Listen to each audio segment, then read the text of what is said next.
My daughter-in-law clapped when my son slapped me across the face. Right there, in front of the entire family, just because I refused to sign over the land. 120 years of sweat and soil, and they thought a signature would erase me. I walked out with my cheek burning and my heart calm like never before. That night, I made one quiet phone call. 72 hours later, the home they tried to steal was no longer theirs. But what came after was even more unexpected. My daughter-in-law clapped when my son slapped me, not behind closed doors, not in a quiet hallway where only a few might pretend they didn't see. No, he raised his hand and struck me in the dining room of the house I built with my own hands, in front of everyone who ever claimed to be family. Macy stood beside him and clapped like it was a performance she'd been waiting for all evening. The sound echoed against the pine walls, louder than the slap itself. There was no screaming, no breakdown, just stillness. My cheek burned, but my spine stayed straight. I looked around that long wooden table, and not one person made eye contact with me. They kept chewing. Someone even reached for the butter dish. I took my napkin, dabbed the corner of my mouth like I'd just spilled soup, and stood up. I didn't excuse myself. I didn't look back. I walked out of that room, past the family photos they had taken down last year, past the muddy boots lined up outside the pantry, and into my office. The same office where I once taught Grant how to balance a checkbook. The same one where his father asked me to run the books for the farm the year his back gave out. I locked the door, not because I was afraid they'd follow, but because I needed one moment to feel what I felt without an audience. I sat at the desk, looked out the window at the wheat fields turning gold in the early evening light, and picked up the phone. That's how this begins. With a slap, with silence, and with one quiet call. You're still here, aren't you? Still listening? Let me tell you how it all started. Let me tell you why they thought they could get away with it. The day began with peach pie and fresh coffee, like most Sunday gatherings. By noon, the family had started to arrive. Grant and Macy were late, as usual, pulling up in that glossy black SUV they love to park, right where the gravel dips. She got out first, red nails flashing against the sunlight, and immediately commented on the shutters. Said they needed updating. I said nothing. We all gathered inside by 2 o'clock. Roast beef, green bean casserole, mashed potatoes, cornbread. I set the table the way I always have. Plates turned to face the barn, forks polished. I do not believe in shortcuts.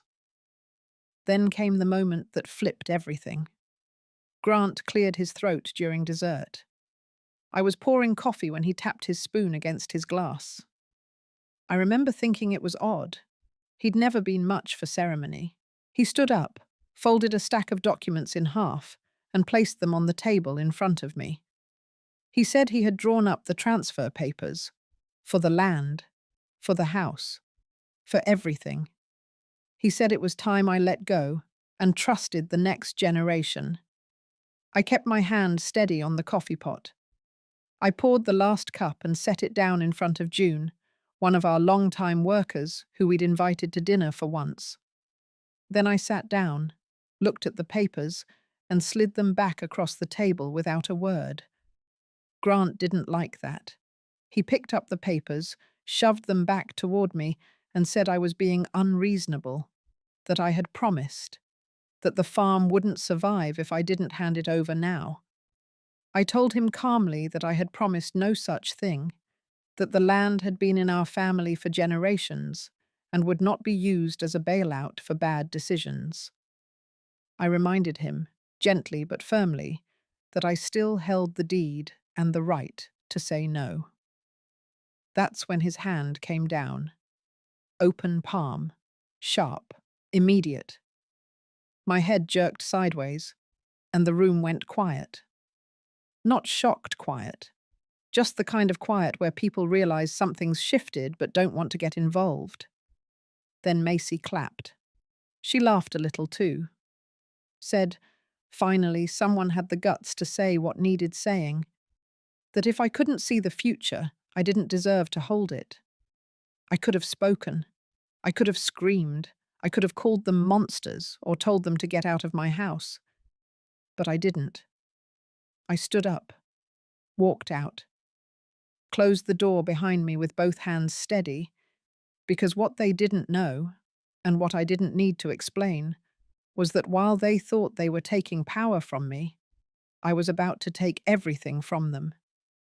Not by screaming, not by begging, but by using the one thing I still had, the one thing they underestimated completely: control. I made the call that night, just one, and I slept like a rock. By morning, 5 black vehicles would pull up at the gate, the same gate where Grant used to sneak in late from high school parties. The same one Macy claimed needed an electric upgrade to feel more market-ready. And this time, I'd be the one offering the tour. Stick around. You'll want to hear what came next. I closed the office door and left the lights off. The air inside was cool and still, a sharp contrast to the noise that had just filled the dining room. Outside the window, the wheat shimmered in the evening breeze, soft and golden, completely untouched by what had just happened. I didn't need time to think. I had done all my thinking years ago. I had waited. I had watched. I had given Grant more chances than any man should ever need. I walked across the room, opened the top drawer of the filing cabinet, and pulled out the folder I had tucked away for this exact moment. Inside was the original deed to the land, the last revised trust documents from when my husband passed, and the business contact card of someone I hadn't spoken to in 7 years. Judge Rosamond Hale. Her number was still handwritten in black ink, the corners of the card slightly curled. I sat down at my desk and picked up the phone. She answered on the second ring. "Rosie," I said, keeping my voice steady, "I need your help." She didn't ask why. She never had been the type for small talk. She just said one thing. I figured it would come to this. 10 minutes later, I had what I needed from her. She reminded me that the land wasn't just under my name. It was tied to a family trust, and that trust had very clear conditions.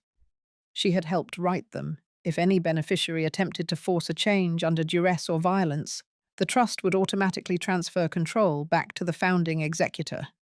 That executor was me. It always had been. She told me to keep every document where I could see it, and to prepare for the possibility that things might escalate once they realized what I was about to do. I thanked her. Hung up. Picked up the next phone. This time I called Dallas. Amira Klein answered with a clipped tone that told me she was either in a meeting or closing a deal. But when she heard my name, her voice shifted. "Well, I'll be. Helena Whitford. I wondered when you'd call."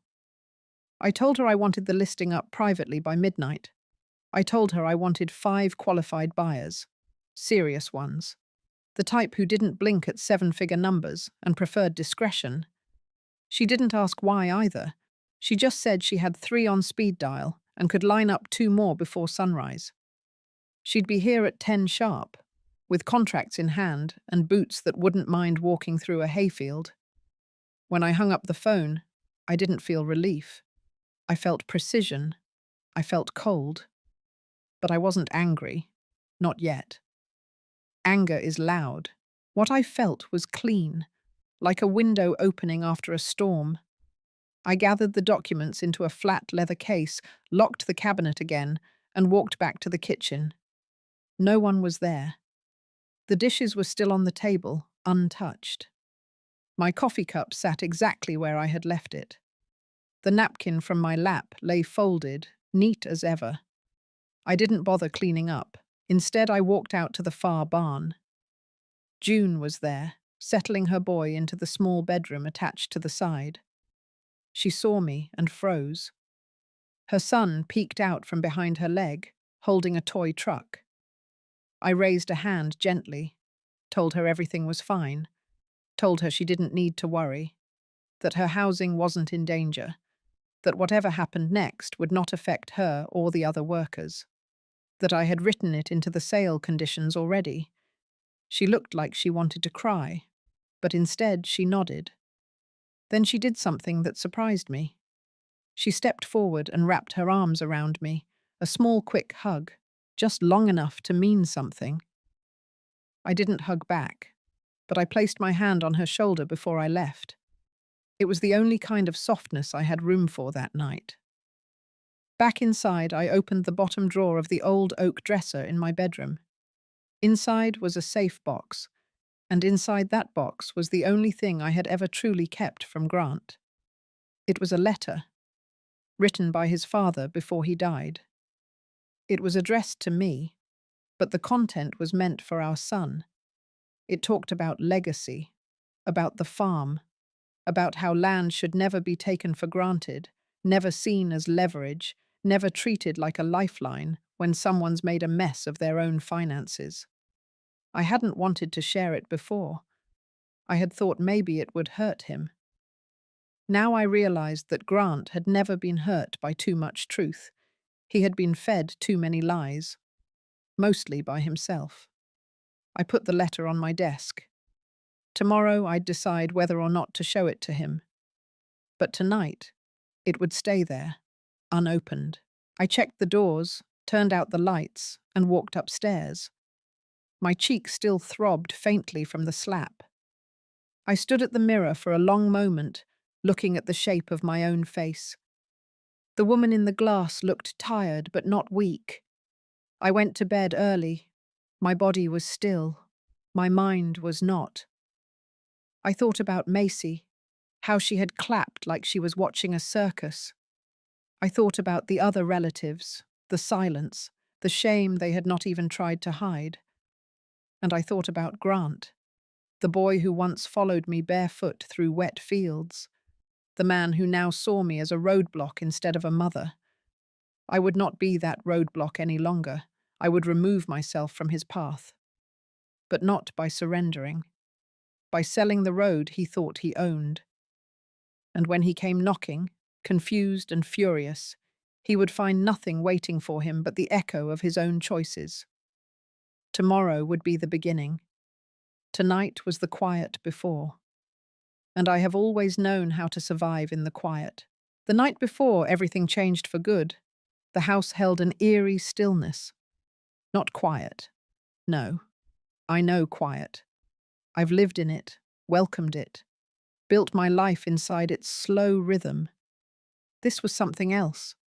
A kind of holding of breath, like the air itself was waiting to see what I would do next. I didn't sleep right away. I made tea in the dark kitchen, not bothering with lights. The kettle hissed just enough to remind me that my hands still moved steady, that my body was still mine. I didn't touch the bruised cheek.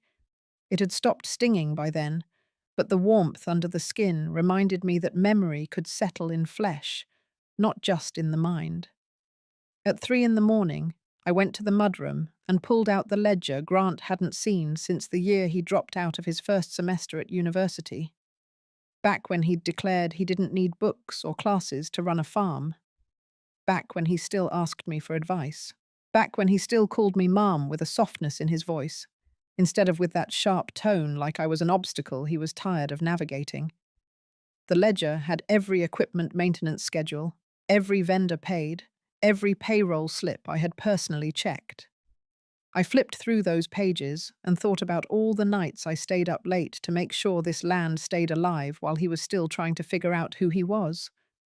Now he stood in my dining room demanding I hand it all over like a retirement gift. By 4:30, the sky had started to grey. The birds hadn't yet begun their calls, but the trees had shifted. I could feel it.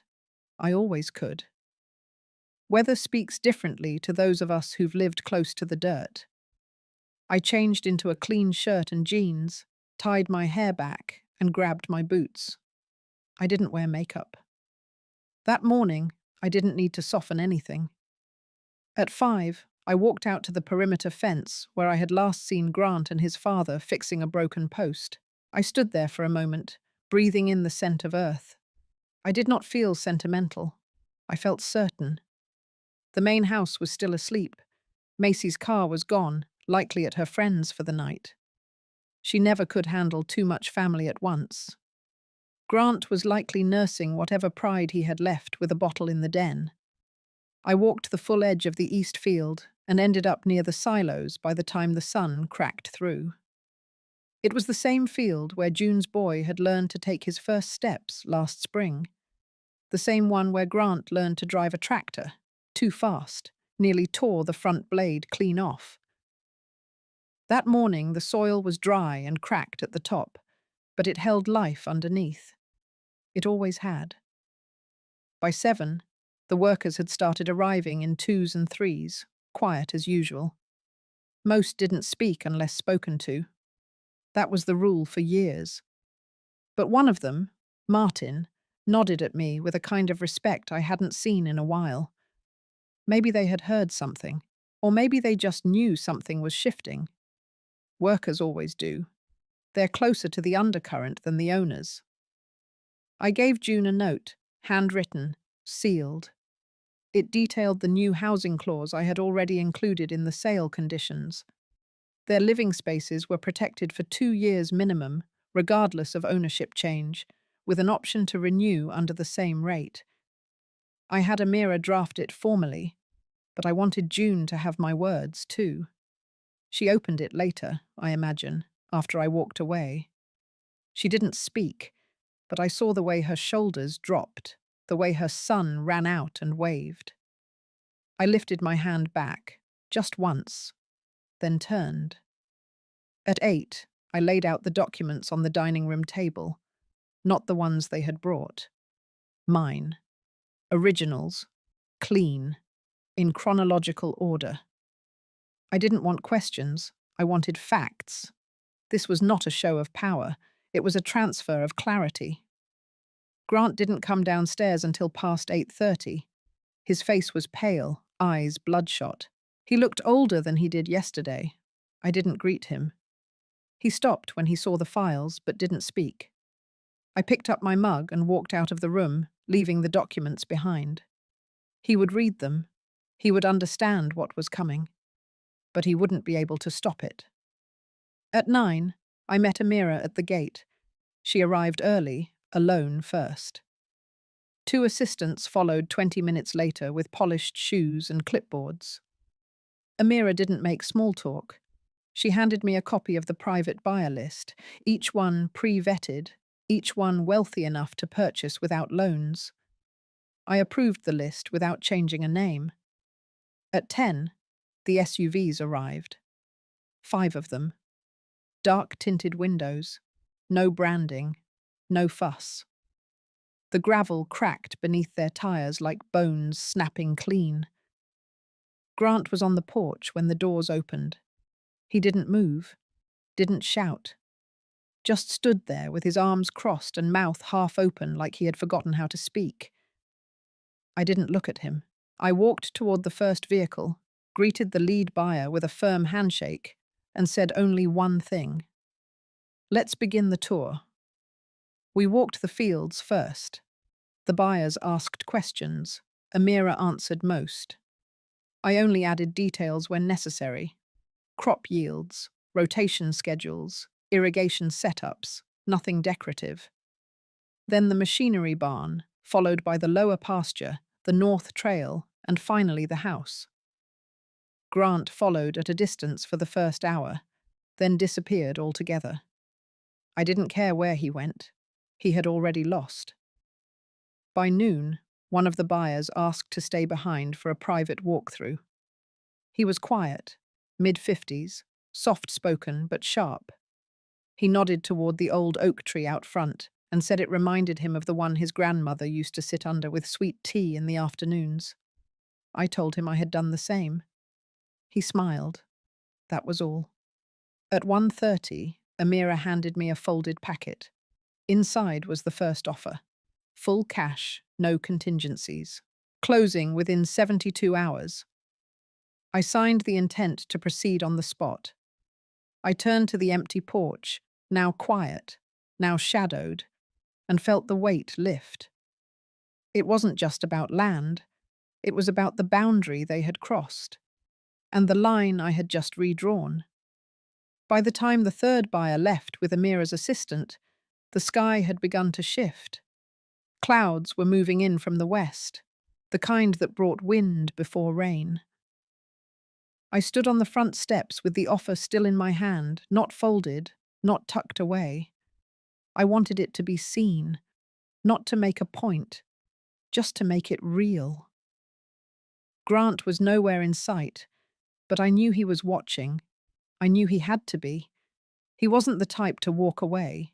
He was the type who watched from shadows, waited for angles, and called it strategy. The fourth buyer didn't ask for a tour. He simply shook my hand, made a short walk along the front field, then nodded to Amira. That was all he needed. The numbers, the soil, the yield projections. Everything else was already settled before he ever stepped out of the car. By mid-afternoon, the paperwork had doubled. 3 serious offers, 1 soft verbal, and the fifth buyer already requesting contract review through his attorney. Amira moved through it all like a storm on schedule, efficient and exact. She had no use for hesitation. Neither did I. I had asked for 72 hours. We were about to close in half that time. At 4, I received a call from Rosamond. She kept it brief. Said she had followed up on the trust documents, confirmed my full authority under the amended executor clause. But more than that, she had also flagged something else. It wasn't just the land title or the attempted coercion. It was the documents Grant had tried to slide across the table, the ones from the night of the slap. She had seen them, and she noticed something odd. The notary stamp. It didn't match the registration on file. The signature, too, was off. Too clean. Too smooth. She said she was pulling previous loan records just to be sure, but warned me gently. If Grant had submitted forged documents under my name, the fallout would go beyond this sale.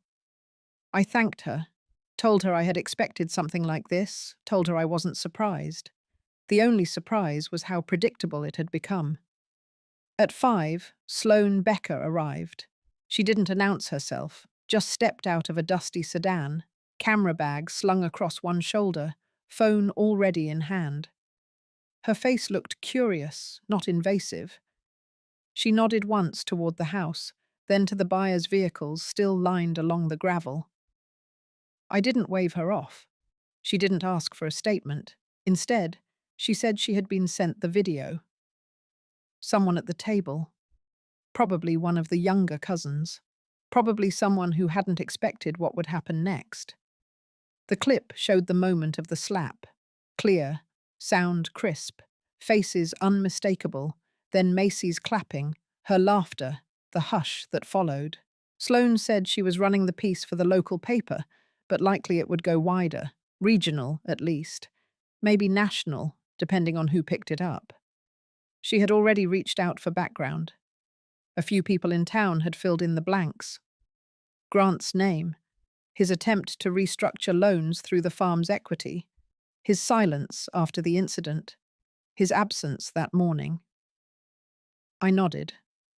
I didn't ask her to hold the story. She paused before she left. Said she didn't often see stories like this unfold in real time. Said it felt like the end of something, but also like the start of a reckoning. She didn't ask how I felt. That was a mercy I didn't take lightly. At 6, I stepped back inside. The house smelled like dust and wood polish. Familiar. Still. I walked into the kitchen. The coffee from the morning still sat half full in the pot. I poured a cup, took it black, and sat down at the table. Grant walked in 20 minutes later. His eyes were bloodshot. No words. He looked at the papers, the offers, the contracts. He looked at me. Then he turned around and walked out. He didn't slam the door. He didn't speak. That silence was louder than anything he had ever said to me. At 7, Macy arrived in a different car than usual. Something borrowed. Something older. She came in through the back, her heels too loud against the tile. She saw the documents, the empty living room, the way the light had faded from the windows. She didn't touch anything, but she said one word before she turned to leave. Already. I didn't respond. She left the way she came, fast and stiff. At 8, I called Amira, told her to initiate the full close. We wouldn't wait for 72 hours. 48 would do. Amira agreed, said she'd send the final signatures through encrypted DocChain by morning. I went upstairs, changed out of the clothes I'd worn all day, and sat by the window. Outside, the trucks began to disappear. Only one buyer remained, speaking quietly with her assistant. The house felt lighter, not empty, just less weighted.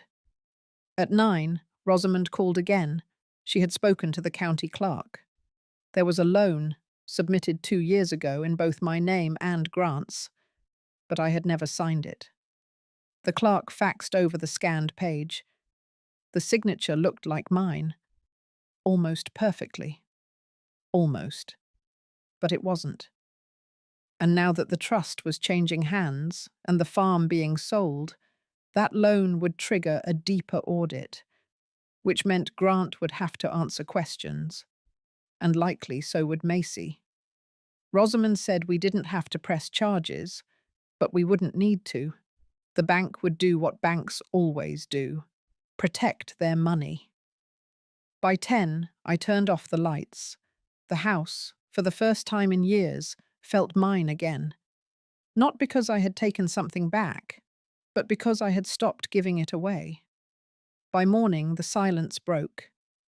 I was standing in the garden when I heard the first knock, not on the door, but on the fence. The sound of knuckles on wood. Hesitant, but steady. I didn't go to answer. I knew who it was. I also knew why. Instead, I walked to the corner of the porch, took my seat on the old wicker chair, and waited. It wasn't long before I saw Grant. Not walking toward me, but pacing back and forth along the driveway. He wasn't looking for conversation. He was watching the road, watching the gate, watching for cars that used to belong to us but no longer did. He looked like a man standing in front of something that used to be his, and he looked like he finally realized it no longer was. Around 8:30, the phones began to ring. June came out first, holding hers with both hands, eyes wide. She didn't speak, but she held the screen out to me. Local news, video clip, a still frame of the slap, frozen in the worst possible moment. My face turned, Grant's arm halfway through the swing, Macy blurred behind him mid-clap. The headline was simple. Local matriarch assaulted in inheritance dispute. I took the phone, looked at it for a full 10 seconds, and handed it back. No comment. No shock. I had felt it coming for days. At 9, the press van rolled into the road, not onto the property, just up to the gate. Sloane stood beside it, dressed in jeans and a windbreaker, notebook in hand. She didn't approach the house. She stood where she was and waited. I appreciated that. I nodded once, then returned inside. The phone in the kitchen was blinking with new messages. 17, then 22. I didn't answer. Rosamond called shortly after. She sounded tired but pleased. Said the public filing of the trust documents had triggered a review. One of the lenders had already started inquiries. The fake signature on the joint loan would be flagged within the week. It wasn't just a slap anymore. It was fraud, misrepresentation, potential felony if the bank chose to escalate. They would. Banks never miss a chance to punish a bad borrower. At 10:15, Macy arrived. She didn't park in her usual spot. This time, she left the car across the road, hidden behind the tall hedges. I watched her approach from the kitchen window. Hair tied up, no makeup, dark glasses, purse clutched like it was a shield. She didn't knock. She just opened the back screen door and stepped into the mudroom like she still lived there. I didn't meet her. I stayed in the kitchen, hands resting on the counter, body angled toward the window. She called my name once. Quiet, almost a whisper. Then again, louder. I turned, finally, and looked her in the eye. She didn't speak right away. She shifted her weight, glanced toward the dining room, then finally said it.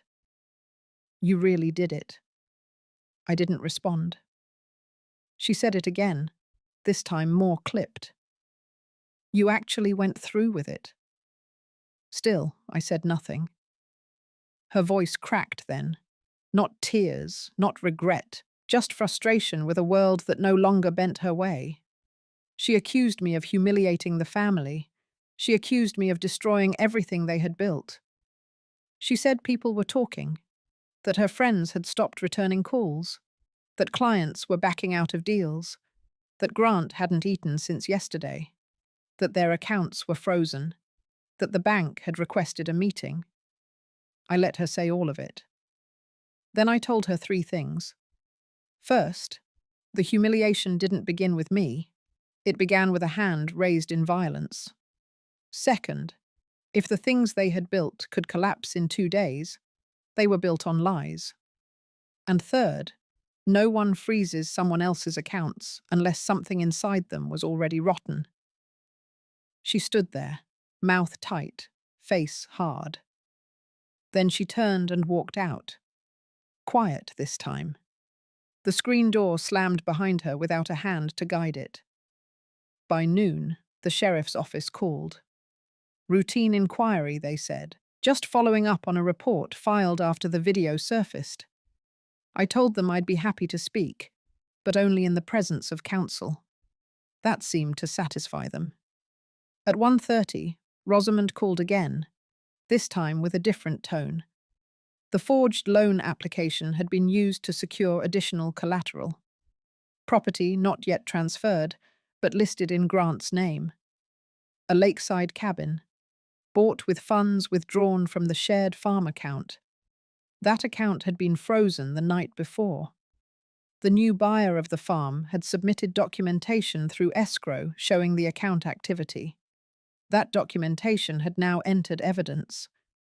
Rosamond said the timeline was accelerating. Grant would be contacted formally within 72 hours. I went upstairs and opened the guest room closet. Inside, I found the shoebox where I kept old papers. Inside that, I found the letter again, the one from my husband. I read it this time, all the way through. It spoke of disappointment, of legacy, of fear. But most of all, it spoke of love. A love buried under duty, under pride, under the endless weight of keeping something alive that no longer served who we were. He had written that if Grant ever forgot the meaning of the land, to remind him not with lectures, but with actions. That line stayed with me. I folded the letter, placed it in a new envelope, wrote Grant's name on the front. Then I placed it on the kitchen table and walked away. At 3, Amira called. All final documents had been signed, wire transfers initiated, full payment received, farm legally transferred. She asked if I wanted a hard copy delivered. I said yes. The property would belong to someone else by midnight.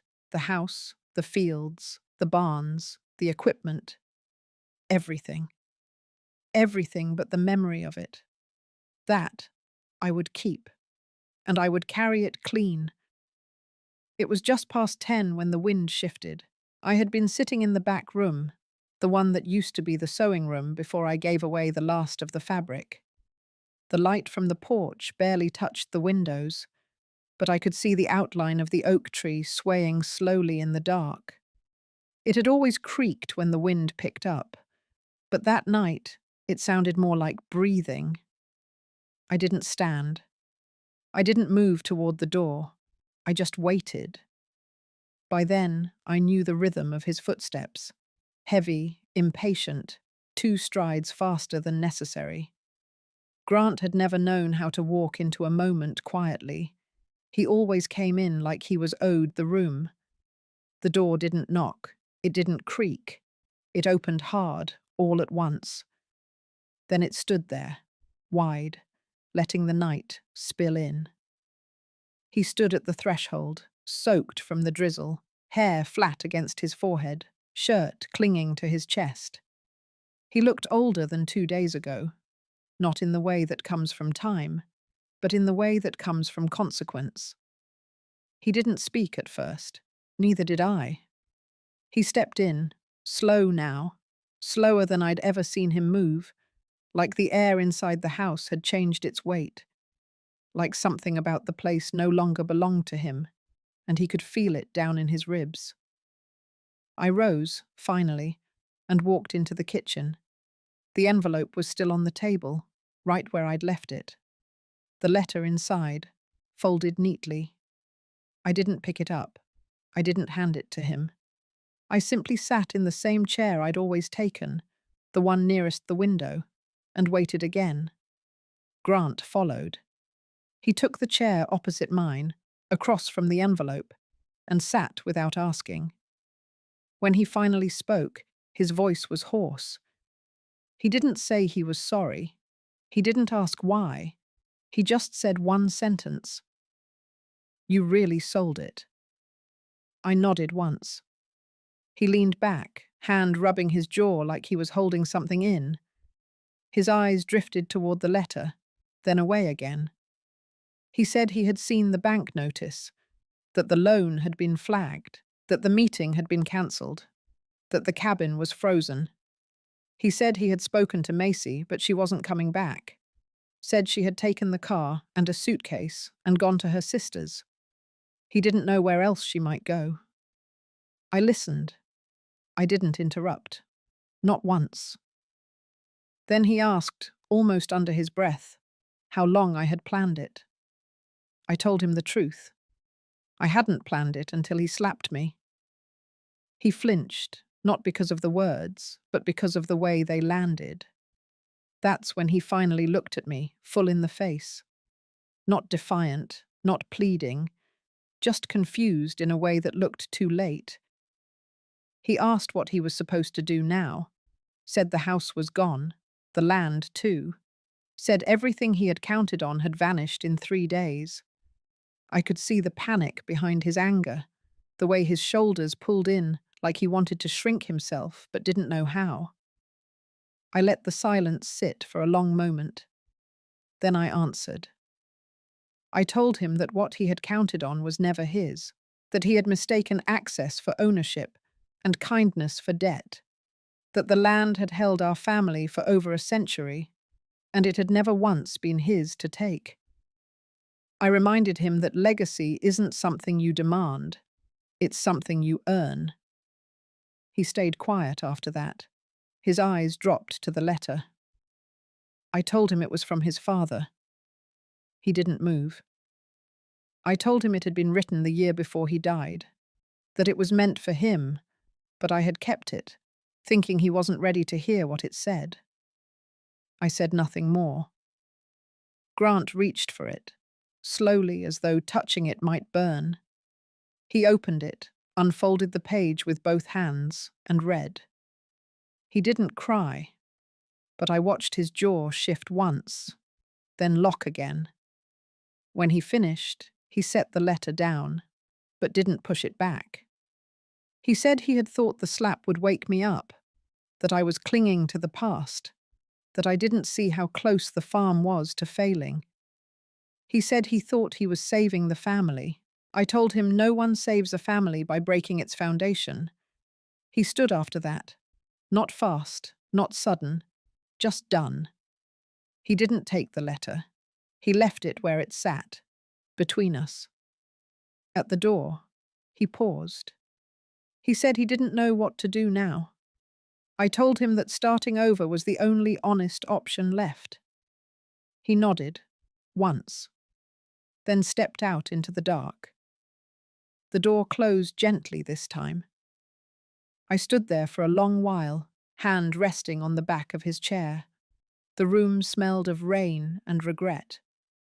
When I finally returned to my seat, I picked up the letter, smoothed the folds, slid it back into the envelope. I placed it in the drawer where I keep the things that remind me who I am. Outside, the rain had stopped. The next morning came quiet. No birds, no wind. Just that thick kind of stillness that clings to the air after a long night of unraveling something that's been too tight for too long. I made my coffee slowly, took it to the back porch, wrapped myself in the old quilt with the faded green border, and sat there watching the field mist curl up from the earth like breath from a tired animal. It felt peaceful, but not empty, more like something had settled. The silence was mine again. I hadn't expected peace to feel so heavy. Around 8, the first knock came. I didn't move. It was sharp, rushed, the kind of knock people use when they expect you to jump. I didn't. I took another sip instead, let the steam touch my nose, let my shoulders relax back into the chair. The knock came again, then silence, then a car door, a slam, tires spinning back down the gravel. 20 minutes later, another one came. Different knock. This one lighter, more deliberate, almost embarrassed. I didn't rise for that either. I had already decided that today no one got my time unless they had earned it. And no one had. The third car pulled in just after 10. This time I heard heels, fast, sharp taps across the porch, like someone trying too hard to look like they weren't rushing. And then before the knock, I heard her voice. It was Macy. She didn't call my name. She didn't beg or curse. She just stood there for a moment, long enough that I could hear her breathing. Then she spoke, soft, like her voice was hiding behind the screen door. She said she didn't come for forgiveness. She didn't expect comfort. She said she came because she needed to understand. Understand how everything had changed so fast. Understand how I had done it so quietly. Understand why Grant had walked out of the house last night, with nothing but his keys and a paper in his hand. I stayed quiet. Still. Unmoving. She said she had lost her job 2 days earlier, that her name was on none of the paperwork for the cabin, or the loan, or the land, that the lawyer she had spoken to told her she had no claim, that everything she thought was her future had collapsed inside of 3 days, and that she no longer knew where to go. She said she had made mistakes. Big ones, small ones, the kind that stack up in the corners of your marriage until they fill the air and push out all the love. She said she didn't come to apologize, just to tell the truth. Then she sat down on the porch steps. I waited. 10 minutes passed, then 20. She didn't leave. And then softly she began to talk again. But not to me, just out loud, maybe to herself, maybe to the wind. She talked about her father, how he always told her the fastest way to power was to marry it, how she thought love would be easier if it came packaged with comfort, how Grant had seemed like the golden ticket, family land, legacy, a future guaranteed. She said she hadn't understood then that real legacy doesn't come in acres or checks. It comes in choices, in what you protect and what you betray. She said she betrayed too much. Still, I didn't speak. I couldn't tell yet if she was peeling something off or just playing another role. But then she said something different. She said she read the letter. I froze. She said Grant had left it on the table when he came back to the cabin to pack. that he didn't say a word, just walked to the bedroom, stuffed a duffel, grabbed his boots, and left the door open when he drove off. She said she sat there for a long time, staring at the envelope, and then she opened it. She told me she cried, and she said it wasn't the words that broke her, but the tone, the gentleness, the way his father had written about grace and character, and the hope that his son would know how to carry both with care. She said she realized she had never heard Grant speak like that, and it scared her, because it meant there was a part of him she had never touched. She said she wasn't proud of herself, but she wasn't trying to escape that. She said she just wanted me to know that the letter had done something, that it had shown her what kind of man she had helped build, and what kind of woman she had become beside him. That's when I stood.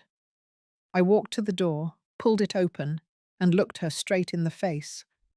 Her eyes were tired, no makeup, hair knotted behind her head, hands clenched in her lap. I told her I wasn't angry anymore. She blinked. I said I had been, deeply, but that now the anger had burned off and left something else in its place, something cleaner, still sharp but not poisonous. I told her that forgiveness was not a currency I traded in cheaply, but I also told her that beginnings were allowed to come late, so long as they came honest. She nodded. I told her not to come here looking for shelter, not for comfort or soft hands. But if she was looking for work, real work, she could start with the orchard. The trees had needed pruning. She smiled, small, a twitch more than a grin, but real. And then she stood, dusted herself off, and said thank you. She didn't ask for more. She just walked down the steps and across the field. The mist had lifted by then, sun pouring down clean through the breaks in the clouds. The dirt no longer held the weight of yesterday.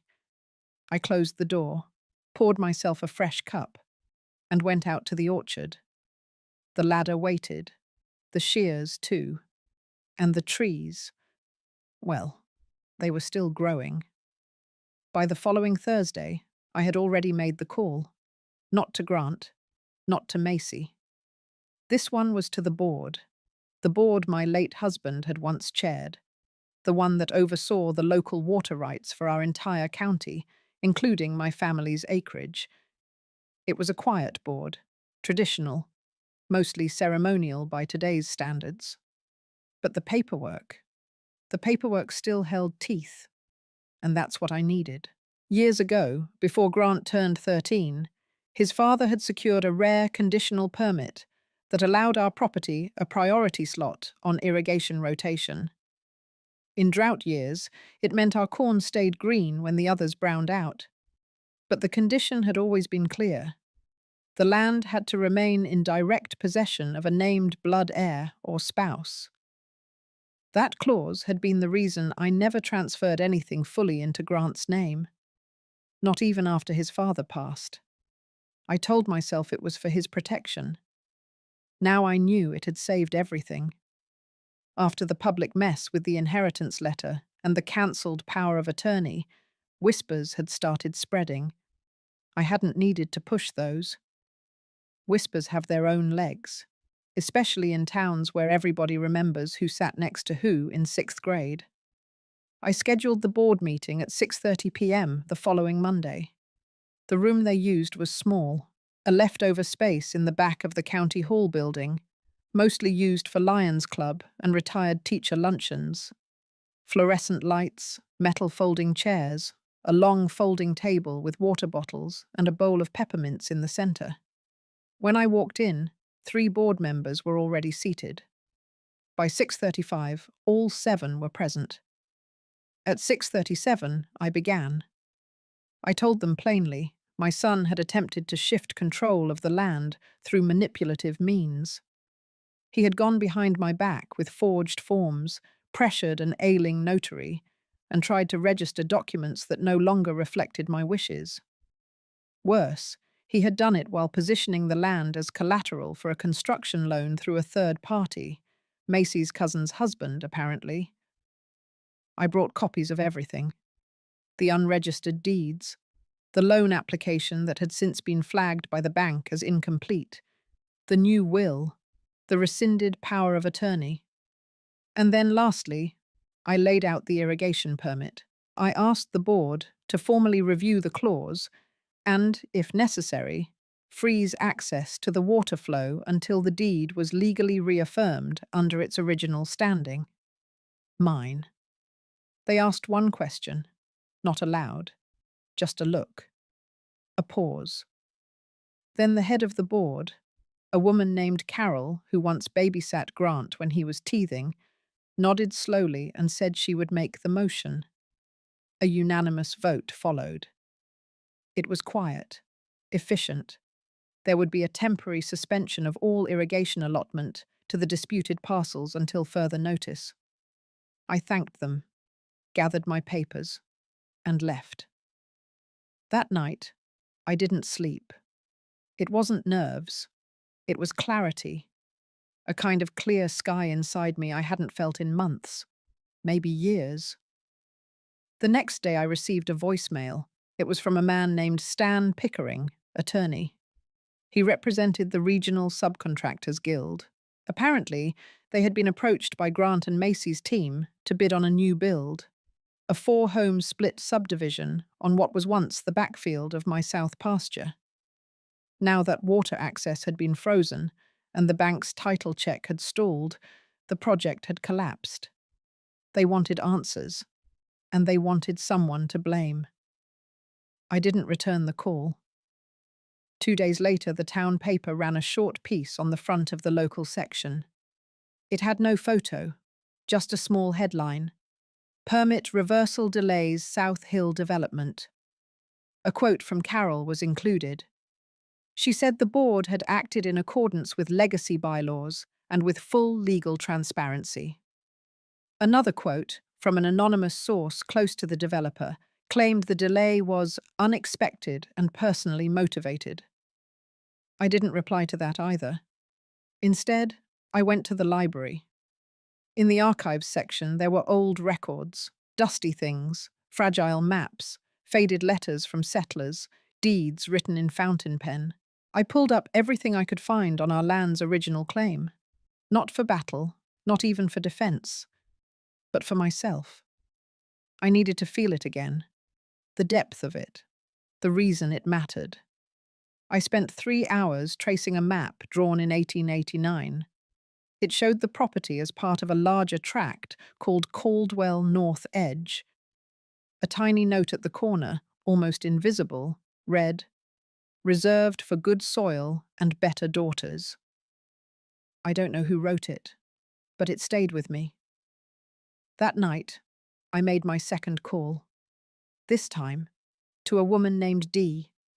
She ran a non-profit in the next county, focused on women farmers over 60. She had spoken once at a harvest dinner I attended years back. Her voice was rough, like gravel, but her mission had always been strong. We talked for nearly an hour. I told her what had happened, what I wanted to do. I said I didn't want revenge anymore. I wanted legacy. She said she understood. By Friday, she had emailed me a draft. It was a proposal, a partnership. My land, still in my name, would become the regional host site for a new training program, women-led agriculture, micro grants, mentorship, soil stewardship, economic autonomy. My condition was simple. I would fund the first 2 years with proceeds from the mineral rights my husband had left untouched, and I would bequeath half the land into a foundation, non-transferable, non-mortgageable, immune to sale or seizure.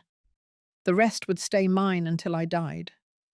After that, it too would pass into the foundation. There would be no nameplates, no family seals, just fruit, soil, shade, something real. I signed the papers the next Monday, alone, at my kitchen table. Then I took them into town and handed them to Dee in person. She cried. I didn't. I had already shed what I needed. That night, I walked the edge of the orchard. The moon was low. The air smelled of cut grass and the sharp green of unripe pears. Somewhere in the field, a fox darted past, and I felt not powerful, not victorious, just steady, as if the land beneath me had finally stopped shaking. The letter came in a crisp white envelope, hand-delivered by someone I didn't recognize. No name on the return, just the address of the restaurant in embossed gold print across the top. Sable Ridge Inn. That place had always felt like it tried too hard. It was where the bankers and retirees with second wives liked to take pictures of their dessert. The invitation was for a private dinner. 8 p.m. Friday. No listed host, no explanation. But I knew. I showed up 10 minutes early. The maitre d' blinked when I gave my name. Then he smiled, that tight, trained smile people wear when they sense money or scandal. They led me through a dim corridor, past a row of booths, to a glass room at the back. The doors were closed, the lights low, candles flickering on a long table that stretched nearly the width of the room. At the far end sat Grant and Macy, dressed like it was their anniversary, eyes gleaming like they were waiting on a performance. There were 3 empty chairs between us. I didn't sit. Grant stood, his hand gesturing to the nearest seat like he thought he still had power, like he believed this was his boardroom now. I stayed standing. He cleared his throat and tried to smile. He said it was time to talk, that the past few weeks had been a learning experience, that they had overstepped, misjudged.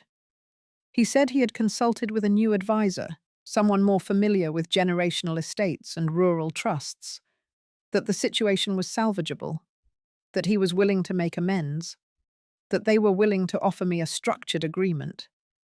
I almost laughed. Macy leaned in, her tones syrupy, like she was explaining a gift basket. She said they were prepared to include me in a co-ownership model, that my name would be honored in any press surrounding the new development. The development that no longer had water. The development the bank had quietly walked away from. The development I now legally blocked. I looked at them for a long moment, studied the sheen on Macy's nails, the twitch just behind Grant's jawline. I said nothing, just took a step back. Grant's voice rose slightly.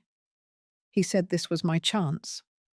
He said I could still leave something behind, that I didn't want to be remembered as bitter. He used that word. Bitter. And something in me clicked. Not in anger, not in pain, in stillness. I finally sat, folded my hands, and spoke clearly.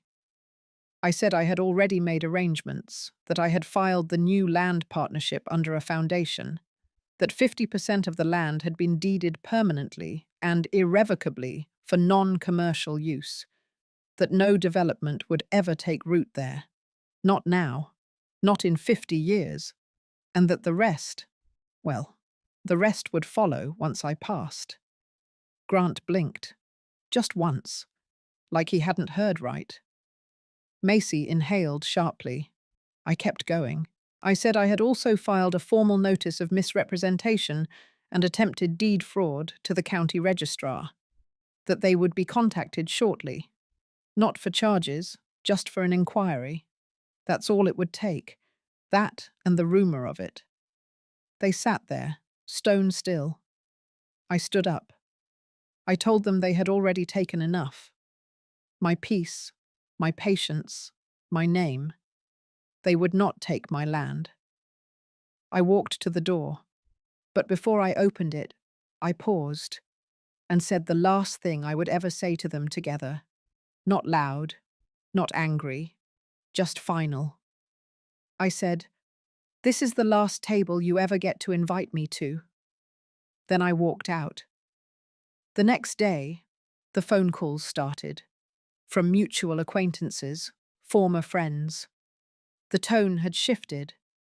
People no longer said they were shocked by Grant's behavior. They now spoke in past tense, distant, cautious. One woman from the local garden club called just to say she'd always suspected Macy didn't belong in this town. By Sunday, I received a message from Dee. She said our foundation had already received its first application. A woman in her 70s, recently widowed, who had been evicted from her own land by a stepson.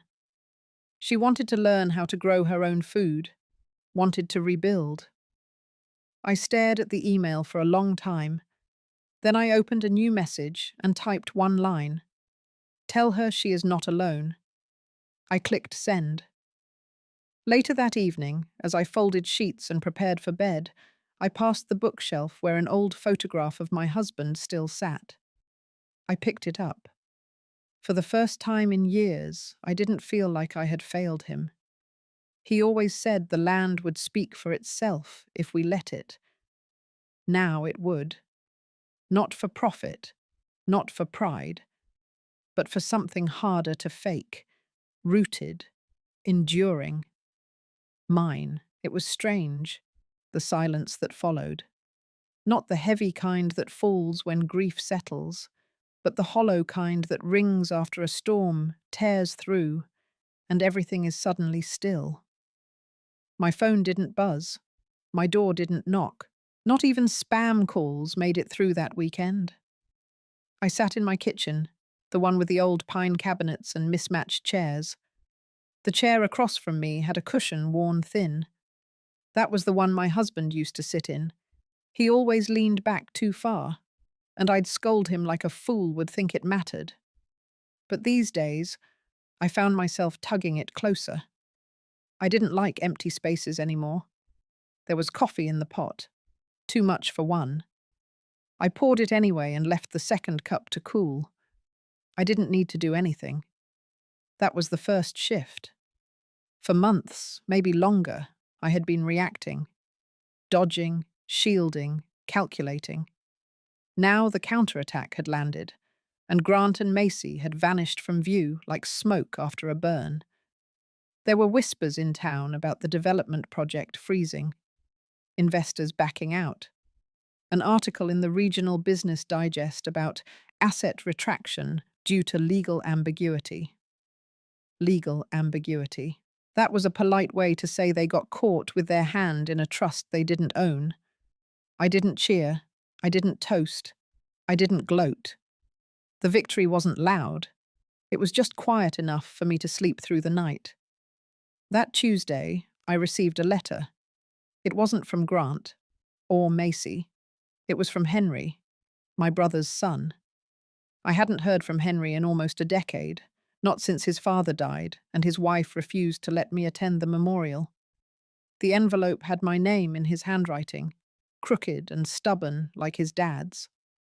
Inside was a note, just a few lines. He said he'd heard about what happened. He said he remembered the way Grant used to cut me off during dinner. How even as a boy he could tell the temperature in the room changed when I walked in. He said he was sorry for staying silent, for pretending not to notice. He asked if he could visit. I stared at the letter for a long time.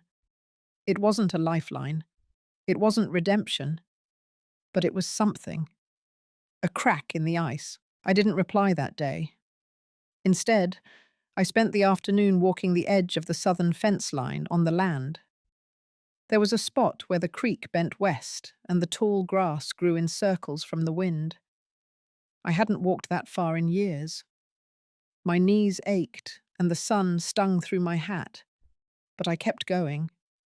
When I reached the bend, I sat on an old stone bench we placed there decades ago, back when we still believed in things like Sunday picnics and family photographs. It was cracked now.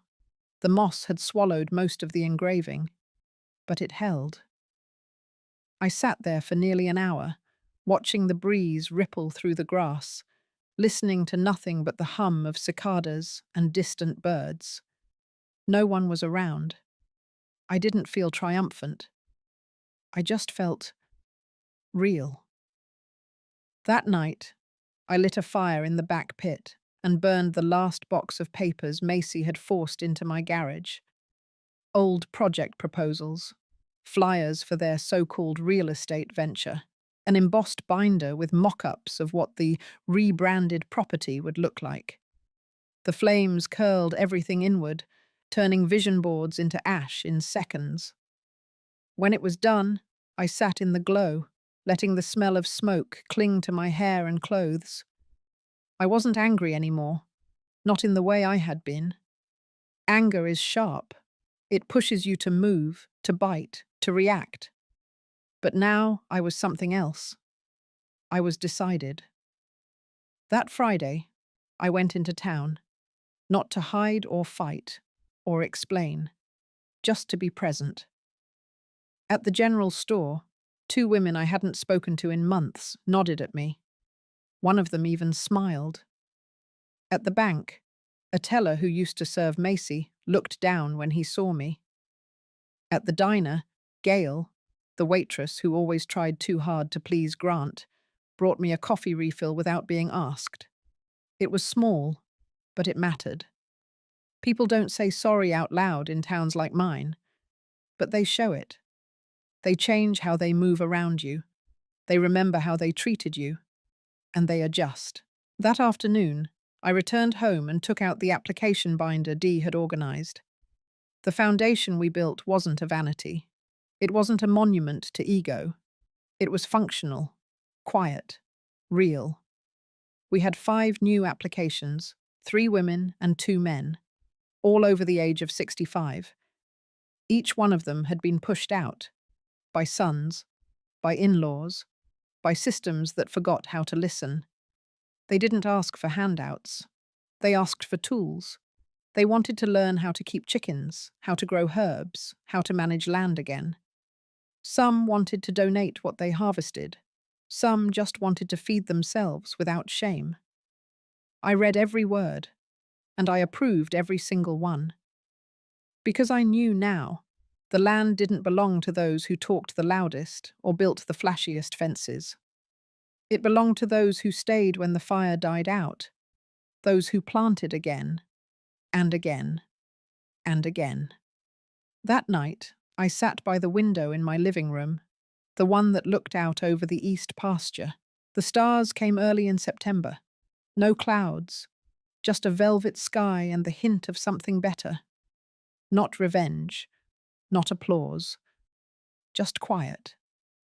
And for the first time in a long, long while, I let myself rest. I was rinsing the herbs in the sink when I heard it.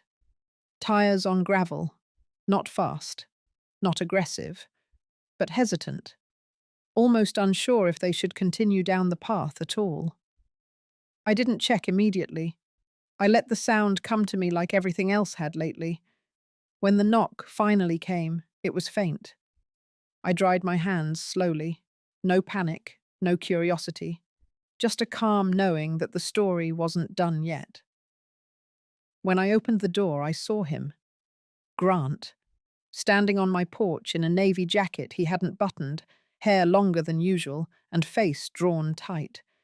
Behind him, Macy sat in the passenger seat, eyes shielded by large sunglasses even though it was cloudy. He didn't speak right away. He didn't have to. His whole posture had changed, shoulders slightly hunched, chin dipped lower, hands wrung together. It was the posture of a man who no longer believed he was invincible. I didn't invite him in. Instead, I stepped outside, pulling the door softly behind me. He tried a smile. It didn't reach anywhere near his eyes. He began with small talk. Said he had been staying with a cousin out west. Said things had been complicated. That the press had been relentless after the legal freeze. That Macy's investors had backed out one by one.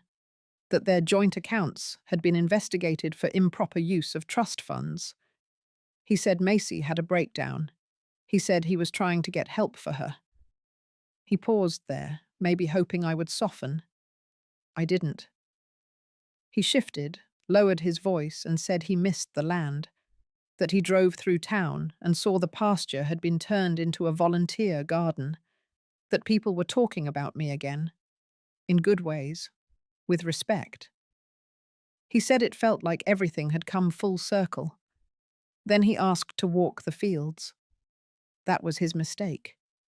I told him plainly the fields weren't his to walk anymore, that the soil had long stopped recognizing his footsteps. He bristled, for just a moment, that old spark of entitlement flaring up, but it died quickly. Then he said the words had been waiting to hear, but not in the way I thought I would hear them. He said he was sorry, but not for what he did. He was sorry it hadn't worked out, not sorry for betrayal, not sorry for the legal ambush, not sorry for calling me senile in front of board members. He was sorry they lost. I could see it in his eyes. Regret rooted not in shame but in consequence. He thought maybe, after everything, I would be the last place he could retreat to. He was wrong. I told him in the clearest voice I could muster that forgiveness wasn't something I owed him, that what he took wasn't just money or land or comfort. He took time. Time I had to spend fighting instead of healing. Time I spent doubting instead of building. He took my peace, and I had to carve it back inch by inch. He didn't argue. Maybe he couldn't. Instead, he looked back at the car. Macy hadn't moved. I stepped closer, told him I wanted no more visits, no sudden reappearances, that this porch was the closest he would get to my world from now on. Then I turned and went back inside. No drama, no door slammed, just a click. I stood in the quiet for a long moment, not shaking, not proud, just anchored. That night, I watched the security footage again. The new system Dee installed caught everything. Grant's slumped shoulders, Macy's still silence, their slow pull away down the gravel. I didn't watch it out of spite. I watched it so I could remember the moment I reclaimed my threshold. The next day, the board of the foundation gathered for our seasonal review. We sat around the kitchen table, papers spread out, coffee cups half filled. Dee took notes while James reviewed the outreach metrics. Applications were growing, not just from our county, but from two others. People were referring friends, strangers, elders who had been pushed out of homes, titles, lives. We approved a second greenhouse, then a partnership with the community college to offer agricultural courses for senior citizens. And finally, we signed off on a retreat weekend for women over 60 who needed quiet. Just that. Quiet. No one mentioned Grant. No one mentioned Macy. They no longer hovered in my conversations. They no longer shaped my days. That evening, I sat outside as the sun settled low across the field. I thought about thresholds, how we spend years building them, then let people walk over them like they are nothing. I thought about the strength it took to not just rebuild a home, but to reinforce the line where the porch ends and the world begins. And I knew I had done it, not by force, but by clarity, by drawing a line that no apology could cross unless it carried truth. And Grant didn't have it. But I did. I had all of it. The days moved slower after that final visit, but not in a dragging way. It was the kind of slowness that feels earned, like the quiet after a storm, when the air is still thick with memory, but the ground has stopped trembling. I started waking up before the birds again, not because I had to, but because I wanted to. I'd sit on the porch with a mug of black coffee, barefoot, letting the cold wood wake me up. There were mornings when I'd think about what used to sit in front of me, the family I imagined, the loyalty I believed was unshakable, the false warmth I accepted for far too long. But I didn't cry anymore. What surprised me wasn't that I had survived it all. It was that I could still feel joy in the small things, the tomatoes that finally took to the new soil, the faint hum of the radio in Dee's truck as she pulled up with fresh supplies. the gentle laughter of a woman in her 60s, learning to prune vines for the first time and calling it her therapy. There were still moments when echoes of the past tried to claw their way back in. A phrase someone would say, a headline about another elder defrauded by their own children, the sound of Grant's voice on an old voicemail I hadn't deleted yet. But they didn't control me anymore. I had built something stronger than memory. The Foundation's annual event arrived quicker than expected. We decided not to rent a banquet hall. Instead, we cleared out the barn, dressed it with soft lights, handmade banners, and long wooden tables decorated with bundles of lavender and rosemary. People came, not in formal wear, but in boots, denim, sun hats, and aprons. Some brought pies, others brought stories. One woman stood up and shared how she'd been quietly erased from her family's trust, then spent 10 years feeling like she had nothing left to offer. Until she saw our community flyer and decided to come plant herbs on a Tuesday morning. She said she found her voice in the silence between soil and sky. And that was the moment I realized the revenge had ended long ago. What I was living now was something far more powerful. Restoration. Not just of my reputation or land or pride, but of meaning. When the event ended, and the last guest hugged me goodbye, Dee and I stood alone under the hanging lights. She didn't say much, just handed me a small notebook she had stitched together with pressed leaves for a cover. Inside were letters, dozens, from women who had come through our program. Each one written to me. Some called me their mirror, some called me their mother. I stayed up all night reading them. Some had lost homes, some had been silenced. Some were still living under roofs where their names were never spoken with kindness. But they wrote to me because they saw something in my story that reminded them of who they used to be, and maybe who they still could become. The next morning, I did something I hadn't done in years. I walked to the edge of the West Field, the one Grant used to ride his bike through as a boy. I stood there for a long time, letting the wind pass through me. Then I took out the last envelope I had kept sealed. It was the original draft of the addendum I never filed, the one that would have cut Grant off completely. I tore it in half, then again, and again, until it fluttered into the soil like ash. Not because he deserved forgiveness, but because I no longer needed that version of power. I had something better. I had peace. And I had a name that no one could take away anymore. If you've ever been through something that left you feeling invisible or betrayed, I hope this story reminded you that you are not alone. Sometimes we lose everything just to find ourselves again. And sometimes the quietest battles leave behind the strongest women. If this touched you, share it. Someone else might be searching for their own beginning, just like I once was.